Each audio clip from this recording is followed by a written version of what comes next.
अधिकतर बोर्ड या सीबीएसई के क्वेश्चन पेपर में आजकल असर्शन वर्सेस रीजन के प्रश्न जरूर होते हैं और ये अलग अलग टॉपिक में रहते हैं और इनको विशेष रूप से हमें ध्यानपूर्वक समझना और उत्तर देना बहुत जरूरी होता है।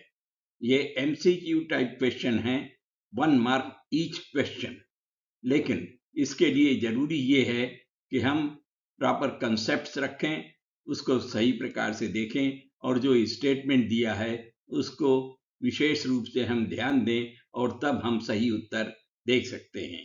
तो यहाँ पर हम एक प्रैक्टिस करेंगे असर्शन रीजन टाइप और क्वेश्चंस के। और देखिए यहाँ स्टेम दिया रहता है, कुछ स्टेटमेंट्स दिए रहते हैं, उसी के अनुसार हमें क्वेश्चंस को आंसर करना पड़ता है। Assertion reason type question, 2 statement दिए रहते हैं, एक को हम बोलते हैं असर्शन और दूसरे को हम बोलते हैं रीजन। अब अलग अलग स्थितियों में 5 ऑप्शंस बनते हैं। Both assertion A and reason R are true and reason R is the correct explanation of A. दोनों स्टेटमेंट सही हैं और वो सही प्रकार से दिए गए हैं। Then B, assertion A and reason R सही तो हैं, लेकिन it's not the correct explanation of A. Reason A को जो पहले assertion दिया है वो सही प्रकार से नहीं बताते, उसका उत्तर नहीं है सही।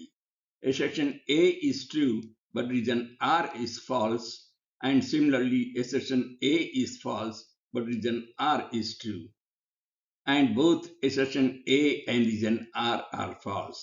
तो ये विशेष रूप से हमें इस पर ध्यान देना है और इसके आधार पर हम अपने अंडरस्टैंडिंग और कंसेप्ट्स पर ध्यान देते हुए और टॉपिक में क्या दिया हुआ है, क्या असर्शन है, क्या रीजन है, इस पर विशेष रूप से ध्यान देते हुए हम प्रत्येक प्रश्न का उत्तर करेंगे। आइए कुछ प्रश्नों की प्रैक्टिस करें हम यहाँ पर, जो कि कुछ विषय पर या टॉपिक्स पर हैं। अब ये देखिए पहला question, hydrolysis of ester is an example of auto catalytic reaction, और रीजन भी दिया हुआ है। The answer here is C. इसी प्रकार से आप अन्य क्वेश्चंस को भी देखें तो आप बड़ी आसानी से उसका उत्तर निकाल सकेंगे, लेकिन पहले हमें असर्शन पर ध्यान देना है, उसके बाद रीजन पर ध्यान देना है और तब हमको अपने अध्ययन या कॉन्सेप्ट या अंडरस्टैंडिंग पर भी ध्यान देते हुए उत्तर देना है। दूसरा क्वेश्चन है, alcohols are dehydrated to hydrocarbon in presence of zeolite, zeolites are porous catalyst. दोनों ही सही है, ऑप्शन बी इज करेक्ट। इसी प्रकार से आइसो इलेक्ट्रिक पॉइंट पर क्वेश्चन है और इसका आंसर है डी। तो इस तरह से हमें आंसर यहाँ पर देना पड़ता है इस असर्शन रीजन टाइप क्वेश्चन में। दूसरा क्वेश्चन है, galvanized iron does not rust, बिल्कुल सही है। Zinc has more negative electrode potential than iron, both assertion and reason are correct, and therefore the answer is A. Assertion, hydrated ferric oxide can easily be coagulated by sodium phosphate in comparison to KCl. Sodium phosphate से बड़ी आसानी से ferric oxide को coagulate कर सकते हैं, of course hydrated ferric oxide. क्यों? क्योंकि phosphate ions have higher negative charges than chloride ions.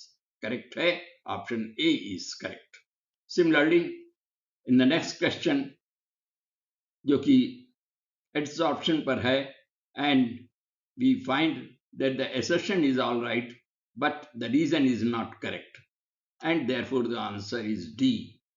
इसी प्रकार से ये scandium 2 is not known, ये ट्रांजिशन मेटल पर एक क्वेश्चन है और scandium 2 नहीं ज्ञात है हमको। उसका कारण ये है इसमें D1 configuration है, and therefore the answer A is correct. Similarly, tetrahedral complexes are generally more stable than octahedral. ये तो गलत है। Crystal field splitting energy is greater than, yes, सही है, therefore the answer D is correct. Okay, इस तरह से हम विभिन्न assertion reason questions की हम प्रैक्टिस करेंगे और अधिक क्वेश्चंस हम आपके सामने प्रस्तुत करेंगे विभिन्न विषयों पर, लेकिन कृपया इसका विशेष प्रकार से ध्यान रखें, कॉन्सेप्ट्स को समझें और विचार करके सही उत्तर दें। धन्यवाद। Okay, thank you. Please do subscribe to our channel.